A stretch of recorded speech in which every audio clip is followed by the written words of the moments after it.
My name is Vance Klingman. I'm lead engineer for the Open Distributed Transaction Processing product, commonly referred to as OpenDTP or OLTP.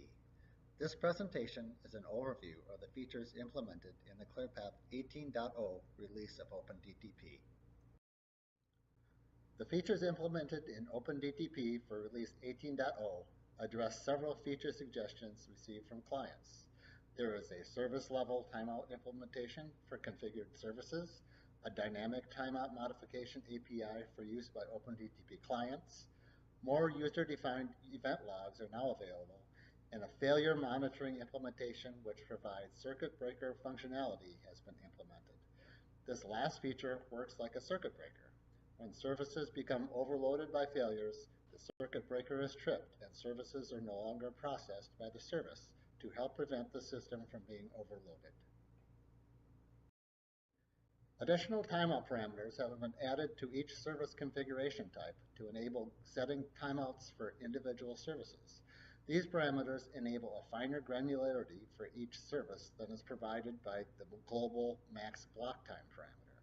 The timeout setting is in milliseconds and will override any existing global transaction timeout setting in effect for individual services. The global transaction timeout period for the entire transaction remains in effect, however. When a transaction is started by calling txBegin, it will still need to complete the entire transaction within the global transaction period in effect. If the global transaction timeout period expires while waiting for a response to a call, it will time out via transaction timeout.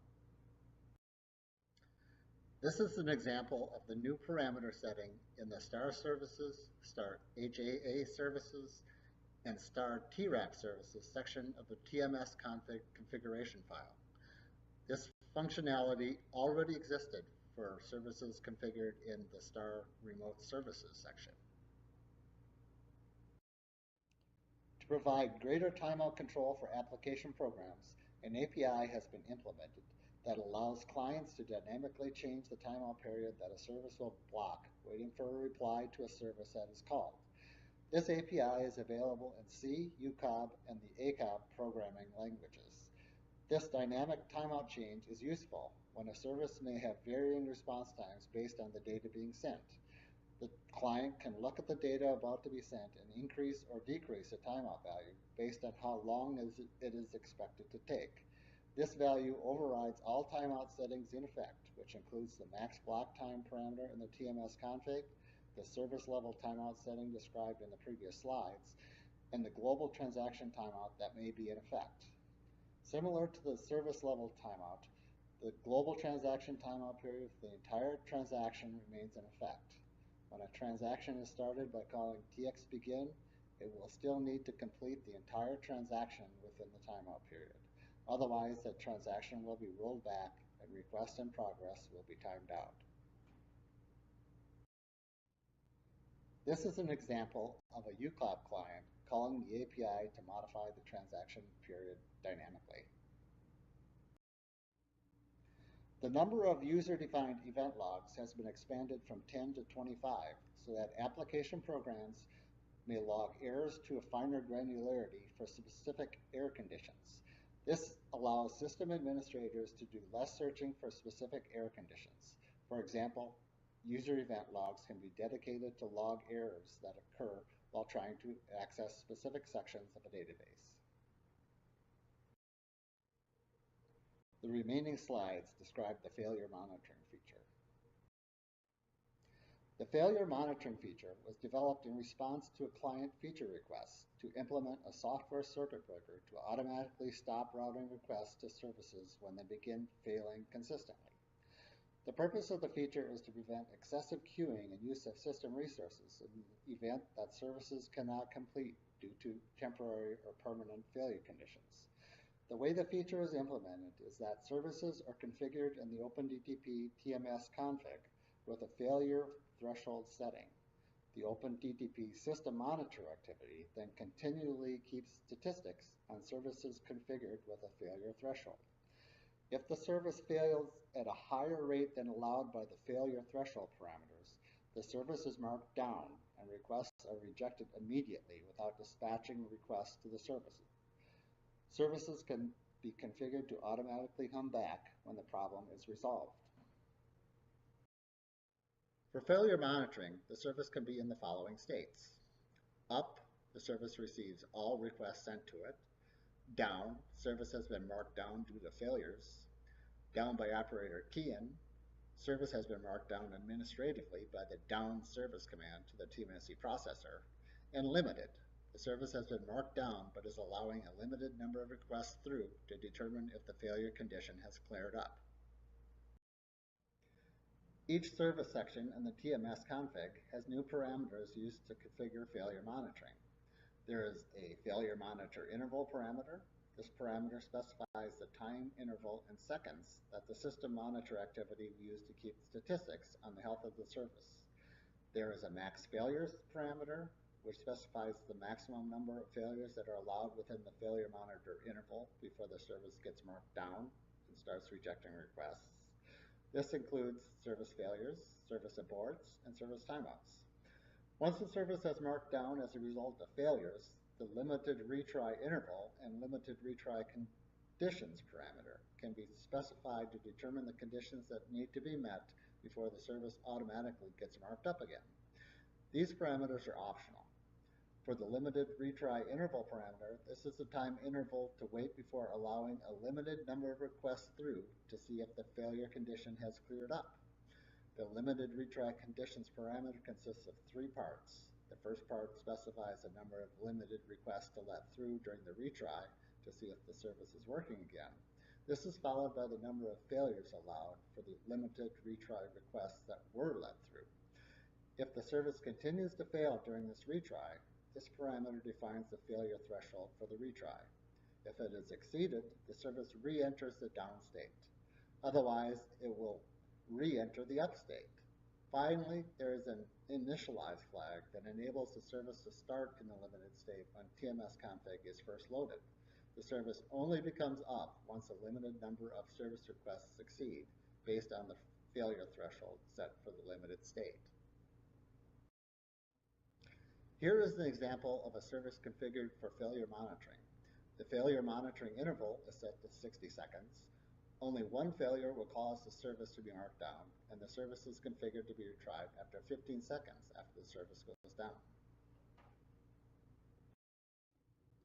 This slide describes the flow of events when a service fails more than the failure threshold for the service. If a service configured for failure monitoring generates more service failures than the max failures configuration parameter for the failure monitoring interval for the service, the circuit breaker is tripped and failure processing is performed. First, the service is marked down, and all requests sent to the service by local or remote clients are rejected with a TPE no-int error status. An OpenDTP event log message is generated indicating the service has been marked down, along with the failure monitoring statistics that cause the service to be marked down.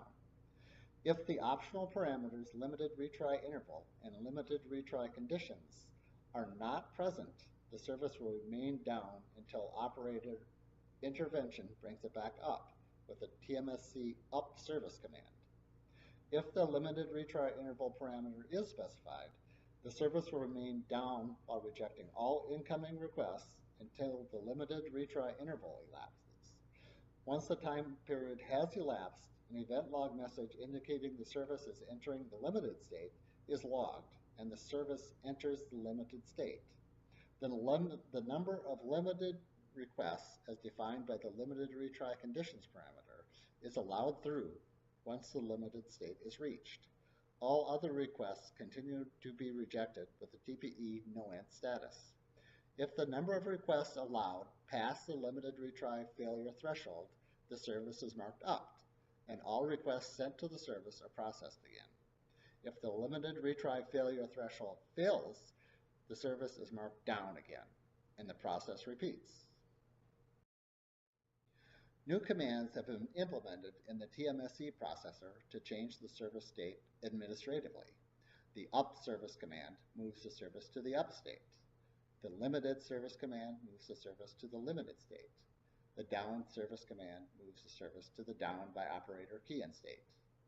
The status service command shows the current state of the service along with the current failure monitoring statistics. All of the administration functions are exposed to customers via API calls in the C and UCOB programming languages. Customers may use these APIs in their own administration tools. All of the failure monitoring parameters can be changed dynamically via API calls in C and UCOB as well. In this case, event log messages note the configuration parameter changes. APIs in C and UCOB are also available to save application information for each service. The application can pass in and retrieve a buffer that gets saved in OpenDTP subsystem memory, so the application can keep application-specific information about a particular service. This slide shows the status service output when the service is in the up state. The display shows the current statistics that are being kept for the service. Since the number of failures is less than the max failures parameter, the service is up. This is the status service output when the service has been marked down. Since the limited retry interval parameter had been set for the service, the time remaining before entering the limited state and retrying requests is specified. In addition, the statistics at the time the service was marked down is also displayed, so the system administrator can determine what caused the service to enter the down state. In this case, the failures were all service failures as opposed to timeouts. In addition, the time remaining before a limited number of requests is allowed through is also displayed, which in this case is in 1 second. This is the status service output when the service is in the limited state. The status shows the current statistics applicable to the limited state. It shows the number of limited requests that have been sent through to determine the health of the service, along with the number of these requests that have been successful or have failed. In this example, if 2 more requests go through successfully, the service will be marked up. Additional information can be found in the product documentation in the OpenDTP Admin Guide Volume 1 and the OpenDTP Programming Guide.